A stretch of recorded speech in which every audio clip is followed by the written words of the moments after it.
welcome to Arts and Props with GL. I'm Gail. I'm Luba. And we have a special guest with us today. However, out of courtesy, we're gonna wait till next time to introduce her. And today we are making a fun little project. It's different than our ornaments. We are making little cup holders to go over string lights where you can do something for Valentine's Day, for birthday parties, graduations, anything that you want to add a little bit more decoration and have some light kind of showing through. So festivity. Yeah. And we're using these cups. They're 9-ounce cups, and I got these at the grocery store. And you want the strong, sturdy ones. And then in the video, we'll show you how to make a hole in the bottom. And it's pretty simple actually, and it's an amazing technique. You can use Mod Podge with this. We're using fabric. Found this fabric at the Dollar Tree. They actually had a scarf like this with Valentine's. And we also found this at the Dollar Tree too. And we thought that these would be really pretty next to one another. Yeah. You also will have a template to cut this out, and we'll show you how that was done. And this is just going around the inside curve goes on here, and this is just gonna fit around like that. So we're gonna start to put the glue on, and then we're gonna start to add the fabric. When you're using lights, we just have lights that we're gonna demonstrate on them. It's not lights that we would actually use. We'd use a white cord, and we might get some that are spaced out a little bit more. But if your lights are spaced close together, you might do every other one, every fourth one, or even every 8th one. It's up to you as to how you wanna decorate it and what lights you want to be exposed. Whatever works, right? And you Yeah. can even hang it on a back patio for a little party. Definitely for parties, you know, of any sort, or just something to make your space yours.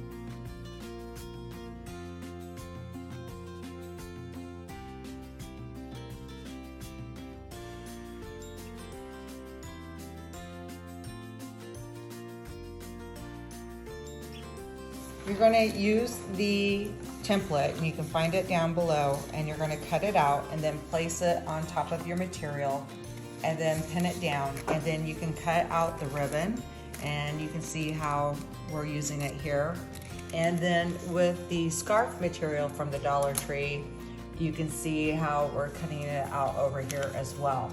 Now, one thing to keep in mind when you're using the scarf material, it's a lot more challenging to use than the ribbon. This is what happens even though you're trying your best. In order to get it to turn out like this, you need a really good pair of material scissors to cut it out, and we also ironed it and used a little bit of starch. We sprayed it with starch in order to get it to stiffen up a little bit so it was easier to cut out.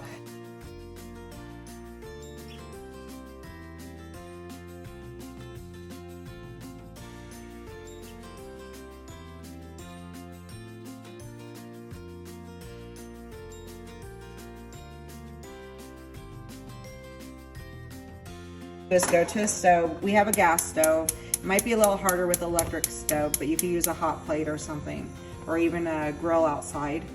Yeah. If you don't have if you have an electric stove.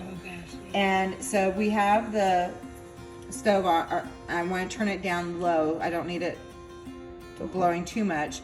You also want to have a fan on and maybe have a window open if you can when doing this, so that it helps with the fumes, because you are going to create some fumes melting plastic. And we'll demonstrate how to make a hole in the bottom of the cup. You're going to stick it inside the fire, and you're going to wait until the tip turns red.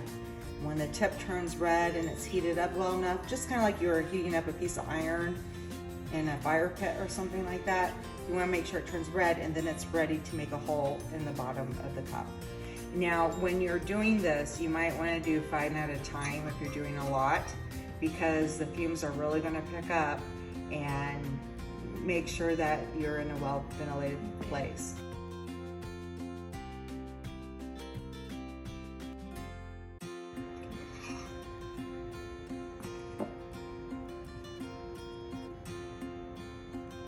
And you want to make sure the circle's large enough that the light fits on there. Not just the light, but the fitting that the light fits into, so it goes all the way down to the wire. Beautiful. And that works out perfectly. plastic. The plastic will come off easier if you're cleaning. And then soak it. And then wipe it off one more time to get the paper out. There you go. So if you clean right away, the plastic will come off easier. While it's Yeah. still hot.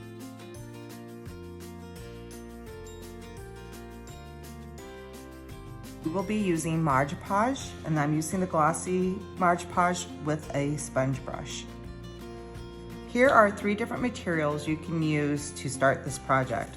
One was the soft material that I found in a scarf. You could use a cotton knit or a cotton material that you could buy at Joann Fabrics. And then the other is this sparkle mesh, and it's a floral garden from the Dollar Tree, and it's really soft. You can bend it very easily. This right here is almost like something you would use to take a sponge bath with, and it's more coarse. This is bought at the Dollar Tree also, but this does not work as well. You can use it, but it's not my favorite by far. And this won't work at all probably. We did talk about that in our Mod Podge video when we were working with these ornaments. It's hard to find this. I couldn't find it online through the Dollar Tree. However, whenever you go in a store, if you look in the floral section and also the holidays section, sometimes you can find different materials. I've seen this material as well as the spider webs. And then the last thing we're going to do is use the tissue paper. I'm going to begin with the softer and more stretchy fabric. All I'm going to do is take a little bit of Mod Podge, and I'm going to begin right here. I think I'll cover about 1/4 of the cup. I'll make sure that my words are going the right direction, and I want the smaller curved side to be on the inside.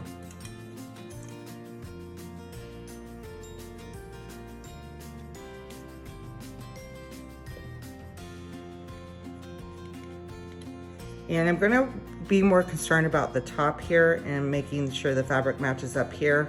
If I need to, I can add on or trim off on this side. And this is actually working very well.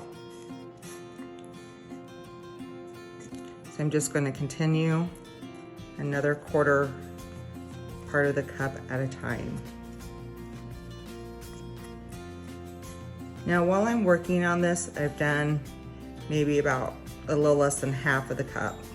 I'm gonna start adding more Mod Podge onto the top, so that way I can make sure it's smooth and I can get wrinkles out as I go along. So you're placing it, the Mod Podge underneath as well as on top.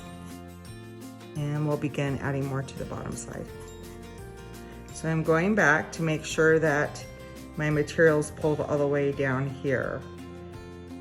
So that way I don't have to trim anything up here, and I just have to work with one side.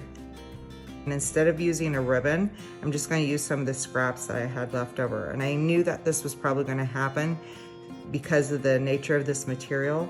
So I added a couple of little pieces like this that I can use to fill in.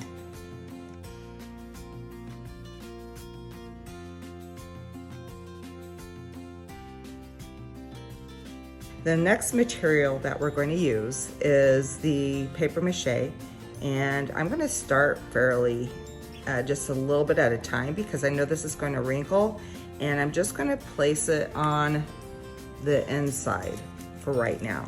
And I want to make sure I match up my material the right way, and I will go over it again. I'm just going to start with this one like this. And we're gonna let it wrinkle a little bit and let it do its thing. And let it be part of the process.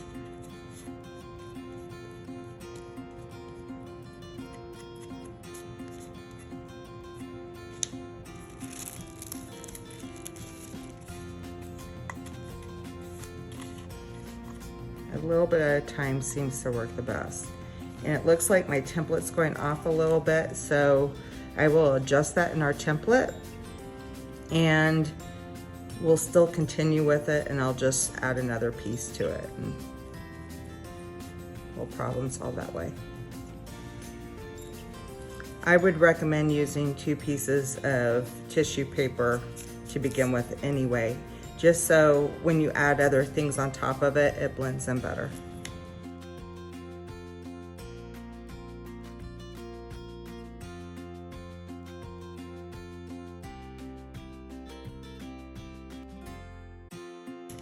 And now I'm going to apply another coat on top and begin the second piece. This time I'm going to have it come down to cover this part a little bit more.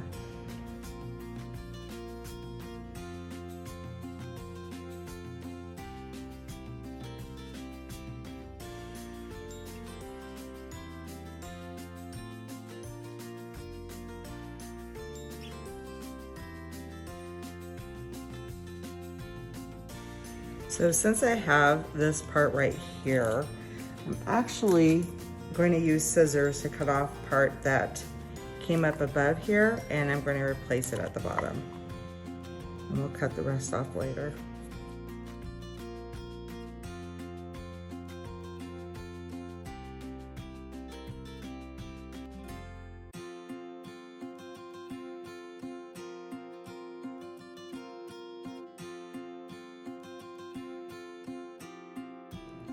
Okay, now at this point, I can start to cut out some red hearts in other tissue paper. I have these to go on ahead and add on. Some of it's the fabric material and some of it's cut out tissue paper. You're putting glue underneath and on top, and you add your pieces.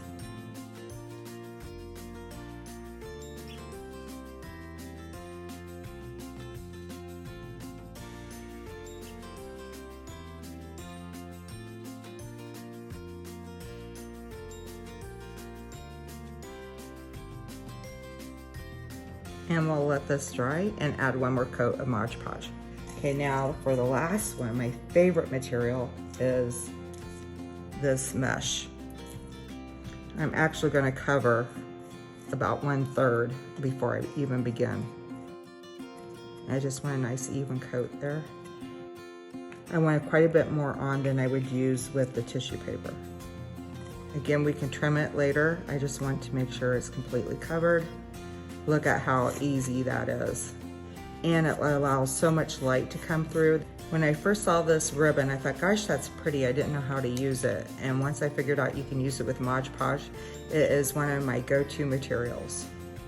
By applying a thin coat, you're gonna allow it to dry out more, and there's a less chance for it to look cloudy, like the material I was showing you before with the feather. And it wasn't the feather that was cloudy, it was that white snowy material that made it cloudy. Let it dry for about 2 hours.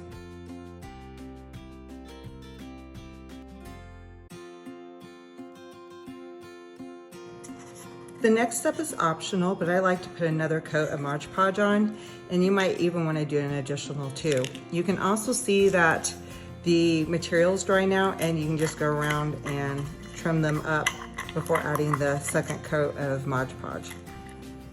And there you have it. There's one more thing you could do. You can mix a little bit of white acrylic in with Mod Podge, and you can paint the bottoms. And I did that on the ones that we have on the tree.